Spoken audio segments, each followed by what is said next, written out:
ఓం విష్ణాయ నమః. మాఘపురాణము 15వ అధ్యాయము. జ్ఞానశర్మ కథ. మాఘపూర్ణిమ. గృత్సమధుడు జహ్నువుతో ఇట్లనెను. తపమాచరించుచు బ్రాహ్మణునకు శ్రీహరి ప్రత్యక్షమయ్యెను. బ్రాహ్మణుడు శ్రీహరికి నమస్కరించి నిలిచియుండెను.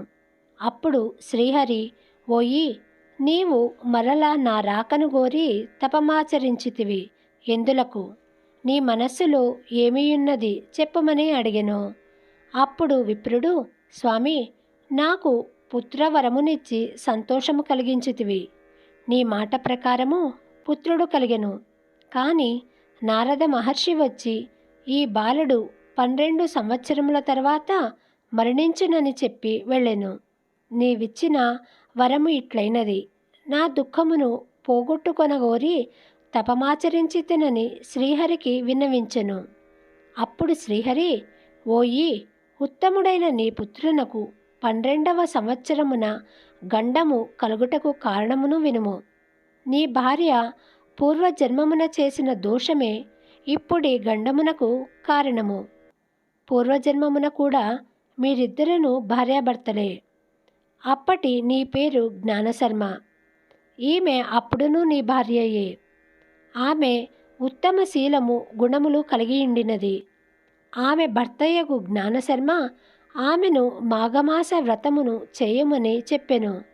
ఆమెయు అట్లే అని అంగీకరించెను. వ్రతము ఆరంభించెను. మాఘ పూర్ణిమయందు వ్రతమాచరించి పాయసదానము చేయలేదు. ఆ దోషము వలన నీ భార్య పుత్రవతి కాలేదు. నీవు నిశ్చల భక్తితో మాఘవ్రతమును ఆచరించి నదున ఈ జన్మయందు విష్ణుభక్తి కలిగెను.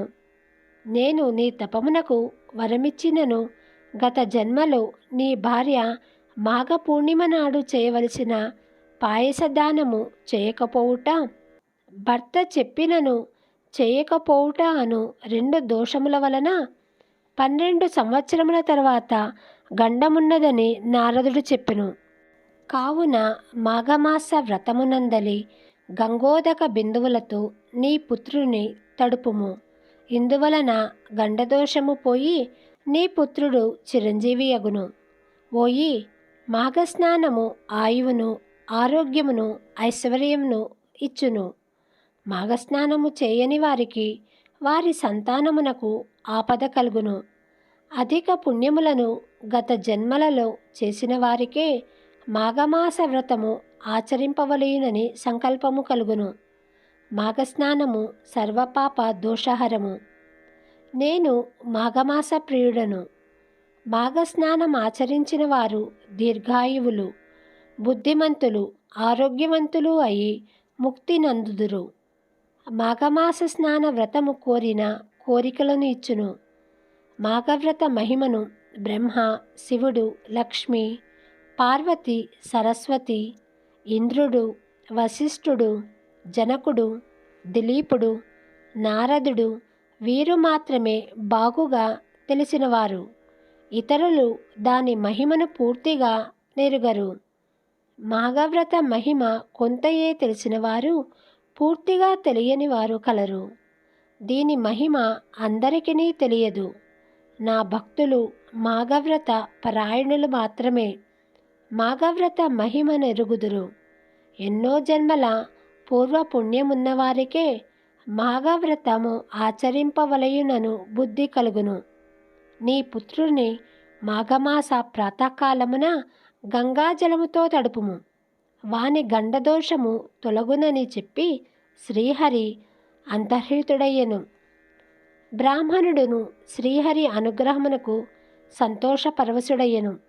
బాలుని శ్రీహరి చెప్పినట్లుగా మాఘవ్రత గంగా జలముచే తడిపెను. బాలునకును శ్రీహరి దయవలన గండదోషము తొలగి చిరంజీవి అయ్యెను. మృత్యుభయము తొలగెను. బ్రాహ్మణుడును ఆ బాలునకు 3వ సంవత్సరమున చూడాకర్మను చేసెను. ఆయా సంవత్సరముల యందు చేయదగిన సంస్కారములను చేసి విద్యాభ్యాసమునకై గురుకులమునకు పంపెను. 12వ సంవత్సరమున మృత్యుదోషము శ్రీహరి కృపచే మాఘవ్రత మహిమ వలన పరిహారమయ్యెను. ఆ బ్రాహ్మణుడు, వాని భార్య, పుత్రుడు అందరును సుఖ సంతోషములతో కాలము గడిపిరి. ఆ బ్రాహ్మణుడు పుత్రుని గృహస్థుని చేసి యోగమహిమచే శరీరమును విడిచి శ్రీహరి సాన్నిధ్యమును చేరెను. జహ్నమునివర్య, మాఘవ్రతమునకు సాటి అయినది మరొకటి లేదు. అది శ్రీమన్నారాయణునికి ప్రీతికరము, పాపములను పోగొట్టి పుణ్యములను కలిగించును. మాఘవ్రతము మోక్షమును కూడా నిచ్చును. ఈ వ్రతమును అన్ని వర్ణముల వారును ఆచరించి ఇహలోక సౌఖ్యములను నిశ్చలమగు హరిభక్తి పొంది సంసార సముద్రమును తరించి పరలోక సుఖమును కూడా పొందవచ్చును. ఈ వ్రతము సర్వజన సులభము, సర్వజన సమాచరణీయము అని గృహ్యమద మహర్షి జహ్నుమునికి వివరించెను. 15వ అధ్యాయము సంపూర్ణము. శుభం భవతు.